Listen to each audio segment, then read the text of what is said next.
மேட்டூர் அனல் மின் நிலைய ஒப்பந்த ஊழியர்கள் பணி நிரந்தரம் செய்யக்கோரி 3வது நாளாக போராட்டம் நடத்தி வருகின்றனர். இது பற்றிய மேலும் விவரங்களை வழங்குவதற்காக எமது சேலம் செய்தியாளர் சக்திவேல் இணைப்பில் இருக்கிறார். சக்திவேல், வணக்கம். விவரங்களை பதிவு பண்ணுங்க. வணக்கம் மார்ஷல். சேலம் மாவட்டம் மேட்டூரில் 840 மெகாவாட் உற்பத்தி செய்யக்கூடிய அனல் மின் நிலையம் மற்றும் 600 மெகாவாட் உற்பத்தி செய்யக்கூடிய அனல் மின் நிலையம் என 2 அனல் மின் நிலையங்கள் செயல்பட்டு வருகின்றன. இந்த 2 அனல் மின் நிலையங்களிலும் கிட்டத்தட்ட 1000க்கும் மேற்பட்டோர் நிரந்தர பணியாளர்களாகவும் 1200க்கும் மேற்பட்டோர் ஒப்பந்த அடிப்படையில் பணியாற்றி வருகிறார்கள். இந்த ஒப்பந்தத்தில் பணியாற்றி வருகிறவர்கள் நிரந்தரமாக்க வேண்டும் என்ற கோரிக்கையை வலியுறுத்தி, ஒற்றை கோரிக்கையை வலியுறுத்தி கடந்த 2 நாட்களாக தங்களது பணிகளை புறக்கணித்து உள்ளிருப்பு போராட்டத்தில் தொடர்ந்து ஈடுபட்டு வராங்க.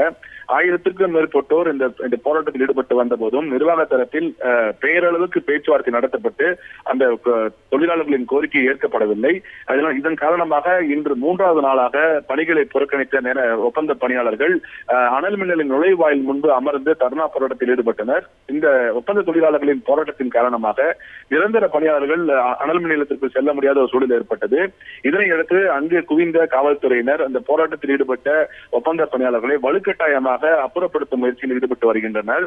இந்த ஒப்பந்த தொழிலாளர்கள் மற்றும் நிரந்தர பணியாளர்களின் இந்த வேலைநிறுத்த போராட்டத்தின் காரணமாக அனல் மின் நிலையத்தில் மின் உற்பத்தி பாதிக்கப்படும் அபாயம் ஏற்பட்டுள்ளது. கடந்த 2 நாட்களாக தொடர்ந்து போராட்டத்தில் ஈடுபட்டு வந்த நிலையிலும் இன்று 3வது நாளாக போராட்டத்தில் ஈடுபட்டது காரணமாக மின் உற்பத்தி பாதிக்கப்படக்கூடிய அபாயம் ஏற்பட்டு வருகிறது.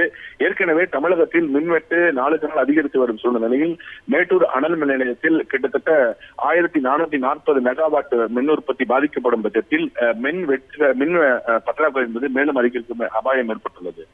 மார்ஷல், விவரங்களை வழங்கியதற்கு நன்றி சக்திவேல்.